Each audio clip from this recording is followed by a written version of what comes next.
அகத்தி நாடு அப்படின்னு ஒரு நாடு இருந்துச்சான். அந்த நாட்டோட மலை உச்சியில் ஒரு அழகான குளம் ஒன்று இருந்திருக்கு. அந்த குளத்தில் நிறைய உயிரினங்கள் வாழ்ந்துட்டு வந்திருக்கு. அதில் ஒரு ஜோடி அன்னப்பறவைகள் நண்பர்களாக அந்த குளத்தில் வசிச்சுட்டு வந்திருக்கிறாங்க. அந்த அன்னப்பறவையோட பேர் மாயா, சாயா. அந்த ரெண்டு அன்னப்பறவைகளும் பார்க்குறதுக்கு ரொம்ப அழகாக இருந்ததாம்.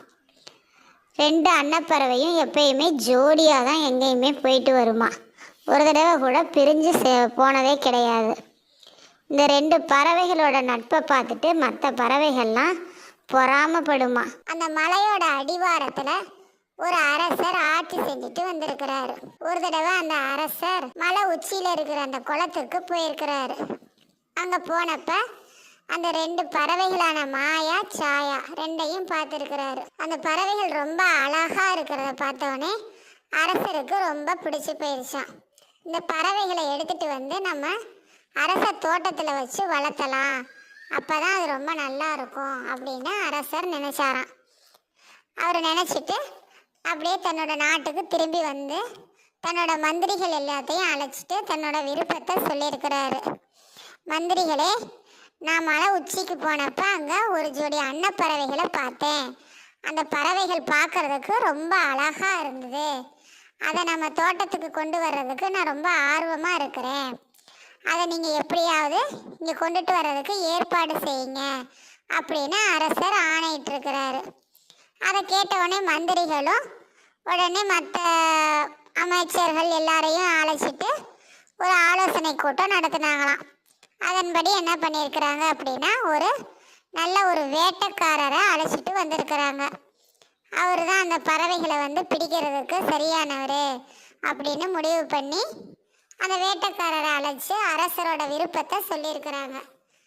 அதுக்கு அந்த வேட்டைக்காரனும் ஒத்துக்கிட்டு அந்த குளத்துக்கு போயிருக்கிறான். அப்படி அந்த குளத்துக்கு போன அவன் அந்த பறவைகளோட அழகை பார்த்தவொடனே அந்த வேட்டைக்காரனுக்கு ரொம்ப ஆச்சரியமாக இருந்திருக்கு. ஆஹா, இந்த பறவைகள் ரெண்டும் ரொம்ப அழகா இருக்கே அப்படின்ட்டு அந்த பறவைகளோட அழகு வந்து அந்த வேட்டைக்காரனை ரொம்ப ஈர்த்திருக்கு.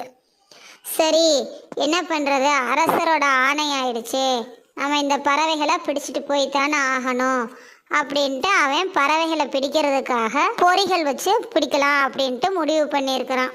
அதுக்காக அந்த குளத்தோட ஓரத்தில் பறவையை பிடிக்கிறதுக்காக பொறி வச்சு காத்துக்கிட்டு இருந்திருக்கிறான். அப்போ என்ன ஆச்சு அப்படின்னா, அதில் இருந்த தானியங்களை சாப்பிட்றதுக்காக சாயா அப்படிங்கிற பறவை வந்து வந்தவுடனே அந்த பொரியில் மாட்டி உள்ளுக்குள்ளார சிக்கிக்கிச்சான்.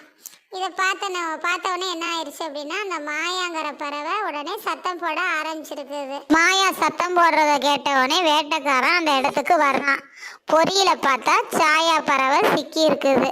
மாயா வந்து ரொம்ப வேதனையோட அழுதுகிட்டே இருந்திருக்குது.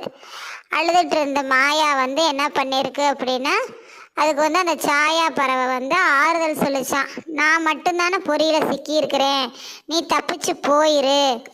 அதுக்கு அந்த மாயா சொல்லி இருக்குது, என்னால் எப்படி உன்னை பிரிஞ்சு இருக்க முடியும், நானும் உன்னோட பொரியிலேயே வந்து விழுந்துடுறேன், நம்ம ரெண்டு பேரும் ஒன்றாவே இருப்போம், நம்ம ஒன்றா தானே இந்த குளத்தில் இத்தனை நாளாக சேர்ந்து விளையாடிக்கிட்டு சந்தோஷமாக இருந்தோம், அதனால் நம்ம ரெண்டு பேரும் ஒன்றாவே செத்துடலாம் அப்படின்னு அந்த பறவை சொல்லியிருக்குது. இதை பார்த்தோன்னே அந்த வேட்டைக்காரனுக்கு ரொம்ப மனசே கஷ்டமாயிடுச்சான். இந்த பறவைகள் எவ்வளவு ஃப்ரெண்ட்ஷிப்பாக இருந்திருக்கிறாங்க, இவங்கள வந்து நம்ம போய் பிடிச்சிட்டு போய் அரசர்கிட்ட கொடுக்கலான் இருந்திருக்கிறோம், வேணாம், இவங்க ரெண்டு பேரும் இந்த குளத்துலேயே சந்தோஷமாக சுதந்திரமாக வாழட்டும் அப்படின்ட்டு அந்த வேட்டைக்காரன் அந்த பறவையை பொரியிலிருந்து விட்டுட்டானா.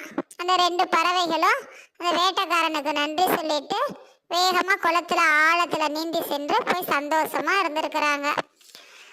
அவன் திரும்பி வந்து அரசர்கிட்ட வந்து அங்கே நடந்த சம்பவத்தை எல்லாம் சொல்லியிருக்கிறான். அதை கேட்டவுடனே அரசரும் ரொம்ப மனசு வருத்தப்பட்டாராம். எவ்வளோ உயிருக்கு உயிராக அந்த பறவைகள் நட்பாக இருந்திருக்கு, அதை போய் நம்ம பிடிச்சிட்டு வர சொல்லி இருந்திருக்கிறோமே அப்படின்னு அரசரும் ரொம்ப வருத்தப்பட்டு தன்னோட சுயநலத்துக்காக அந்த பறவைகளோட உண்மையான நட்பை நம்ம பிரிக்க வேண்டிய நிலைமையில இருந்திருக்கிறோமே அப்படின்னு நினச்சி அவர் வருத்தப்பட்டிருக்கிறாரு. இதுல இருந்து நம்மளுக்கு என்ன தெரியுது அப்படின்னா, உண்மையான நட்புக்கு எப்போதும் பிரிவில்லை.